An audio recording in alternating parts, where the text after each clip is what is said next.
this is Stephanie with Hanging with the Hagans. I want to welcome you to my kitchen today as we make bread. There might be a whole bunch of reasons why you decided to start making bread at your house.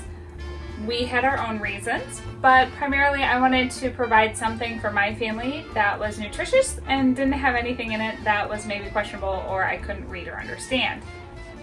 Today I'm realizing just how great this is as we are heading into hurricane season and getting ready to prep, as well as during our quarantine time here for the coronavirus. I don't have to worry about whether or not I have bread on hand. It won't go stale. I can just make a new loaf as long as I have the ingredients. You're going to need whole wheat flour. I personally prefer King Arthur's. It's the best that I've found so far. You're also going to need 1/3 cup of honey, 1.5 tablespoons of yeast, 1.5 teaspoons of salt, and 2 cups of warm water. You are going to want to make sure that this water is somewhere between 95 and 105 degrees, or based off of the package of your yeast. It's going to tell you what the optimum temperature is going to be for the yeast. You want to do that so that way that the yeast can be activated. This recipe is going to make for our family 2 loaves. They are 1.5 quart bread pans, and we make 2 loaves. One to use right away and one to freeze. This is able to be frozen, and then you can pull it out when you need the second loaf. Or if you have a larger family, you might need both loaves to start off with. So what you start off with is you start with the water, and then you go ahead and you just sprinkle the yeast over the water.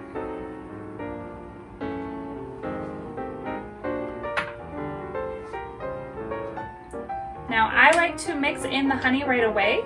The sugar helps activate the yeast. You don't have to put in all of the honey right away, but I find that it's just a very simple way to do it.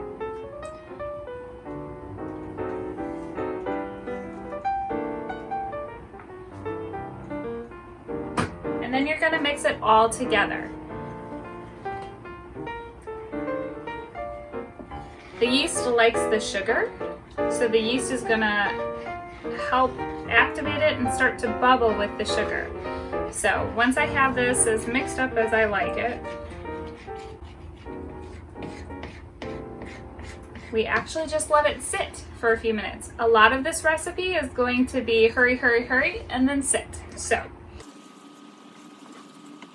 now with all of that incorporated,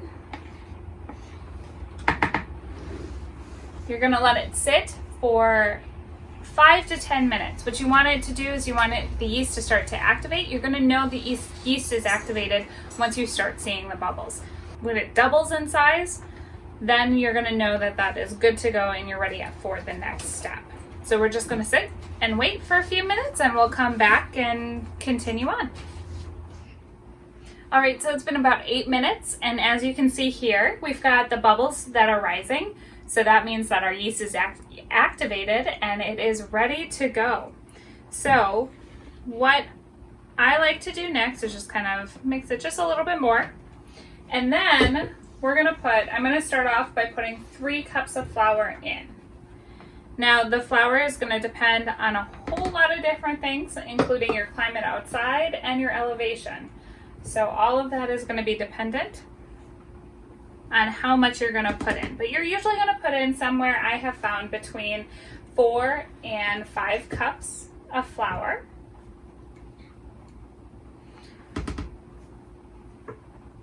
And then you're going to put the 1.5 teaspoon of salt in. Now I like to try to mix the salt in with the flour first, so that way it doesn't make any changes to the yeast itself. And then you start to mix. Now to start off with, your dough is going to be really wet. It's not going to be pliable. It's not going to be able to be really played with or manipulated. So 3 is usually never, ever, ever going to be the right amount. As you can see here, we've just got the wet dough. So what I like to do at this time is just add a little bit at a time. I am going to start with almost a full cup. Another full cup, because I know it's going to be needed based off of where this is at. Now, I do like to use my spoon up until it becomes difficult. So once it becomes difficult to work with the spoon, I just kind of chuck it aside and then I start working with my hands. There are a number of different ways that you can do this. You can use a mixer, and you can use if you have the right attachment for beating dough, you can use a mixer. I personally prefer working with my hands when it comes to this. I like being able to feel it, and I like being able to check the consistency myself. So just depends on what you like to do, but it is not necessary, and I want to show how not necessary it is, and that you can make this in your home or in your RV without any fancy equipment. I do have a mixer, and I love it very much, but I don't actually ever use it for the bread. So, okay, we're starting to get to the point in time where you can see here that it's starting to get pretty doughy, and it's starting to be a little more difficult to mix together. So this is when I like to pour it on my mat. Now, I have washed the countertops before, and you can just put it straight on your countertop, and that would work. Many people do that. I personally just like to use the mat to control the mess. I am a messy baker, but it's okay, because I've heard that the best bakers and chefs are, and that's not true, but it makes me feel better when I hear people say that kind of stuff. So you just empty out as much of it as you can and save the bowl. You will be putting the dough back into the bowl in just a little bit, so you don't want to stick it in your sink or anything like that, because you are going to use the bowl again. Okay, so I then just take as much of it off the spoon as possible. And there's your dough. Now it's going to be very sticky. It's going to be very sticky to work with. It's going to stick to your hands. It's going to be messy. But it's okay, because it will get less messy. Okay, at this point in time, I like to put about a half a cup at a time on, or even a little bit less, sometimes just enough to coat it. So I coat the whole area just to make it easier on my hands when it comes to kneading. And now you start the kneading process. This can be extremely messy, especially if you have any interruptions, or if you have, or if you're just a messy baker like I am. So I try to keep everything as possible on this mat, and then you just start kneading it. Now you're gonna knead it for about 10 minutes. It's gonna take a good amount of time for the kneading, but you want to activate the yeast and you want to activate the gluten in the flour, so that way you get the right rise in the bread. Now this is when that 4 to 5-ish cups comes into play here, is you're going to be able to feel as you're kneading the dough whether or not you need to add more. So you don't want it to be too sticky to the touch that it sticks to your hands, but you also don't want it to be dry. Now, I just put in a little bit at a time, only because it's easier to add a little bit of the flour in at a time, as opposed to needing to add more water. That always makes it more difficult. So you don't want to do that.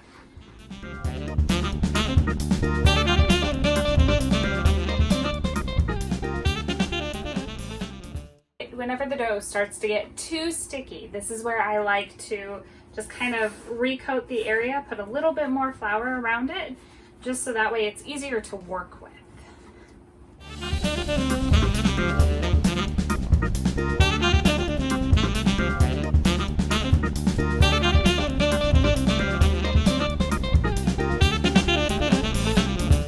So it starts to get very sticky. When you run out of flour and it starts to get very sticky, this is where I like to just kind of coat it just a slight bit, because while I'm kneading it, I will see just how much I really actually need while I'm doing it. But this way it can keep it nice and coated. It doesn't stick to my fingers and it makes it a little easier to work with.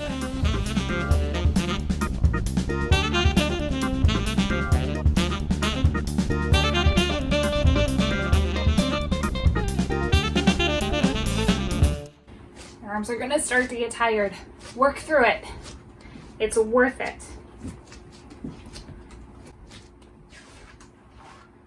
See, and now it's starting to stick to the mat a little bit. So I'm gonna add a little bit more of the flour. Just coat it gently. And I've found that most of the time, by the time my 10 minutes is up, it's about perfect. Now again, it depends on where you are and what the weather's like, the humidity. That's all gonna affect the bake itself. And we are a little bit wet today, so we'll see how much yeast I actually have to put in. We've got rain outside, but inside we've got it nice and climate controlled, so hopefully it should be like any other day. You're gonna start coming to a consistency where it just feels a lot like Play-Doh, and that's a good consistency to be at. Okay, we're getting to be just about there.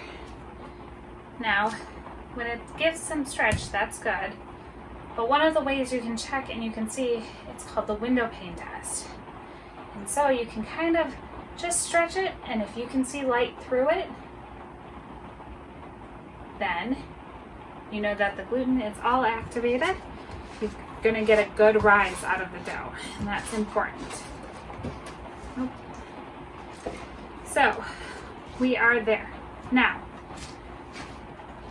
with that, you're gonna go ahead and you're gonna put the dough back into your bowl. Now you can grease the bowl, but I have found that it really doesn't matter for me because I still have some of the leftover residue around the side from the flour. So that's actually going to help keep that in place. Now you want to cover it and let it sit. Again, this is the sit and wait game. So yeast dough requires a lot of rise. So what's going to happen is I'm going to cover this. I actually like to use this. So I'm going to shake off any excess flour, which I don't really have any. And then I like to turn it upside down and cover it. Now it's going to stay covered for an hour. Again, it's going to double in size. So once it doubles in size, that's when I know that it's done enough of the proofing. Depending on your air circulation, it's going to depend on whether you want to leave it out. You can leave it out on the countertop, or you can put it in an oven, a cold oven, or I like to use my convection microwave oven. It just prevents any additional airflow from getting in and really allows a nice rise. Some professional kitchens have a proofing box. I don't have a professional kitchen, and I'm sure neither do you. So I like to actually use my microwave, and I'm just going to stick it in there and wait an hour.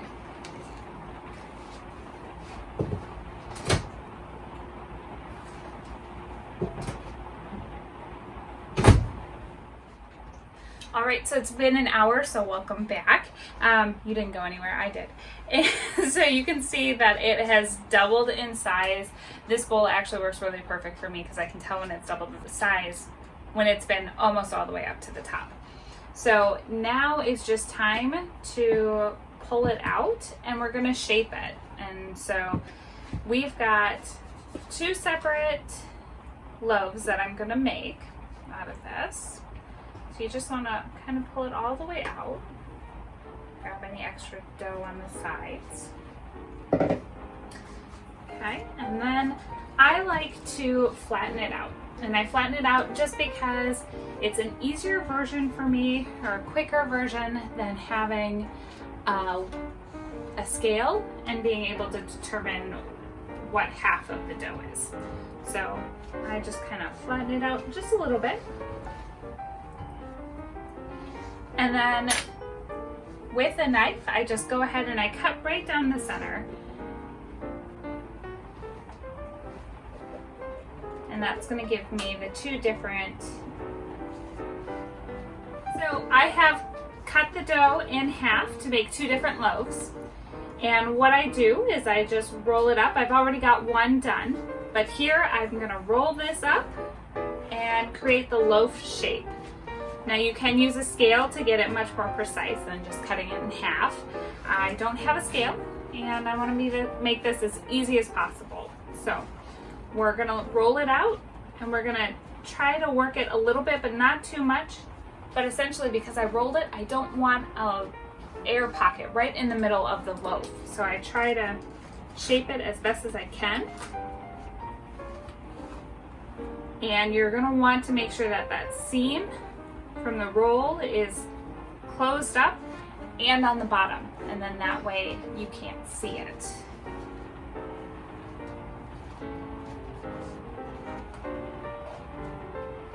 Okay, so in a pre-greased pan, you're gonna place the loaf. Now I do have at the bottom here, I've cut out a piece of parchment paper. That just helps, so once the loaf is done, it's easier to pull out of the pan. So I like to put that at the bottom. It's made it 100 times easier. So once it's in your loaf shape, you're gonna go ahead and put it into the pan. So we have 2 loaf shapes. Now again, this is another part of the hurry up and wait, so we are going to go ahead and cover it with a clean cloth.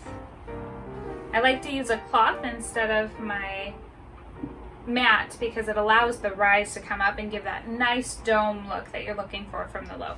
So here we're just gonna let it sit. We're gonna let it sit for about a half an hour. Once it's done rising, once it's got double that rise, you're gonna put it in the oven. Now I don't have the second proof in the oven only because I want to be able to preheat my oven while it's proofing. So I'm going to let it sit here. It's going to be covered, and then in about a half an hour, we're gonna go ahead and stick it into the oven. All right, so it's been a half an hour. So as you can see, we've got a good rise on our dough. It's looking like an actual loaf. So I've got the oven set to 350 degrees. We are going to go ahead and pop it in for about 25 to 30 minutes.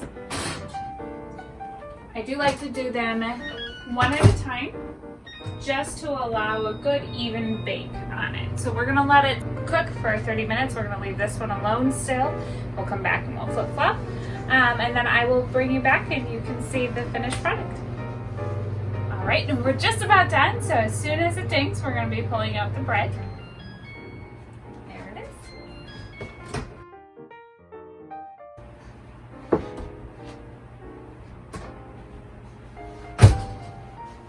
So I've already got the one done, but I'm going to show you how to check and make sure that it is done. First, you're going to check for the color, and you're going to want to make sure that that color looks really good. So we've got good color. And now I just have to get it unstuck from the sides. It does stick just a little bit.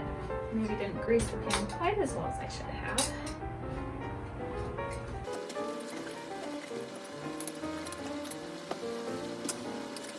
It comes out just fine. Okay, so you're gonna tip it and gently shake it. The loaf will come out, and then just kind of tap on the bottom. When it sounds hollow, which it does, it's gonna be done. So we've got our loaves are done, and they are all set for whatever you would like to use your bread for. So you just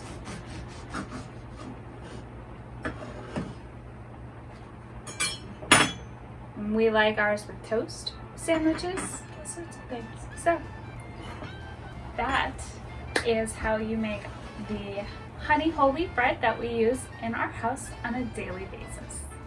And thank you so much for watching and following along with us. We'll put the recipe down below. If you have any questions, feel free to just put a little comment down below. We look forward to hearing from you, and I hope you have a great time baking in your home.